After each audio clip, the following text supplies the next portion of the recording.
Schools District Supervisor, Dr. Heidi J. Balingue, Ma'am, our dedicated Principal, Dr. Juby C. Luna Galamay, Ma'am, our esteemed barangay officials led by Barangay Captain Wilfredo G. Britannico, our supportive SPTA officers headed by SPTA President Alvin Britannico, our beloved parents, dear graduates, and honored guests, a pleasant morning to all. It is with great honor and privilege that I introduce our esteemed guest speaker today, a true testament to excellence, perseverance, and passion in the field of architecture. Her inspiring journey is one of dedication, hard work, and the pursuit of dreams. Born on March 23, 1999, in Purok 1, Saranay, Cabanatuan, Isabela, she is the proud daughter of Mr. Romy Pascua and Mrs. Ludivina Santos Pascua. From a young age, she displayed remarkable dedication to her studies and an unyielding determination to succeed. She began her education at Ortiz Saranay Elementary School, where she consistently earned first honors from kindergarten to grade 5. And ultimately graduated as a class valedictorian in 2011. Continuing her academic excellence, she pursued her secondary education at Doña Aurora National High School, graduating in 2015 with honors as a part of Spatial Science class. She was also highly active in extracurricular activities, presenting her school in a various competitions at the school, division, and regional levels. Further sharpening her intellect, creativity, and leadership skills. Fueled by a deep passion for architecture, she pursued her college education at the University of La Salette Incorporation in Santiago City, earning her Bachelor of Science in Architecture in 2020. Beyond academics, her commitment to service led to her to become a Philippine Red Cross First Aider in 2023. Her dedication and perseverance led to an extraordinary achievement. She successfully became a licensed architect in June 2024. To further solidify her standing in the profession, she was inducted as a member of the United Architects of the Philippines in August 2024. Currently, she is excelling in her career as an architectural professional firm in California, while also working as a freelance architect in the Philippines, serving clients both locally and internationally. Ladies and gentlemen, we are truly honored to have such an accomplished and inspiring individual with us today. Let us give a warm and heartfelt welcome to our distinguished guest speaker, Architect Maybelline Santos Pascua. Let's give her a big round of applause. Thank you.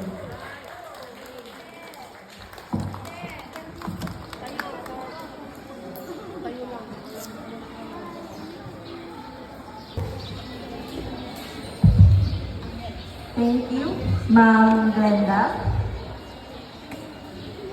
To our Public Schools District Supervisor, Ma'am Heidi Balingue, ma'am. To our school principal, Ma'am Judy Galamay, ma'am.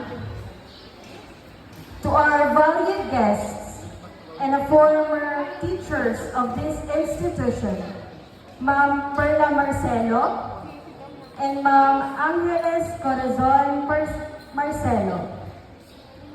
And to the former Vice Mayor, Ma'am Niliosa Miano, Ma'am. To our honored teachers, Ma'am, Sir. To all the graduates and students of excellence, and to every proud parents, grandparents, and families, a warm and blessed morning to everyone. It is an honor for me to stand again on the grounds of my alma mater and to witness a proud moment you've all been waiting for. A moment not only for the graduates and students, but also for your teachers, who are your greatest mentors on this success. And to your parents and families, who sends you to school and always wishes you all the best. Years ago, hindi ko na ho sasabihin kung ilang taon na ang nakalipas, I was on the same spot as you. Nakaupo rin ako sa mga kinakaupuan ninyo. Pero hindi ako excited noon. At the same scenario and event at that, kasi ibang takot yung naramdaman ko nung graduate ako. Sanay akong pumasok sa eskwelahan nang may takot at kirot sa tiyan dahil sa kaba.